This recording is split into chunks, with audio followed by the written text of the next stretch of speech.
How to log in to Telesign account. So if you want to log into your Telesign account, then first of all open up a browser, any browser that you're comfortable with. And I'm here with Chrome browser. Simply go for the search bar and search for Telesign. And then go for the first search, which is www.telesign.com. And now you can go for login, which is here on the upper right, and choose your enterprise or your standard account. Now it will take you to the login page. So if you don't have an account, then you can go for sign up, and then you can sign up to your account or create your account. But if you already have an account and if you want to log in, then simply enter your email address and then your password on these first and second blanks.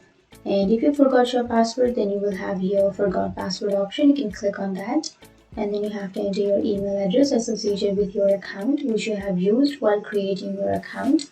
And after entering that, you will click on submit, and then you will get reset your password option, or you can reset or recover your password from that.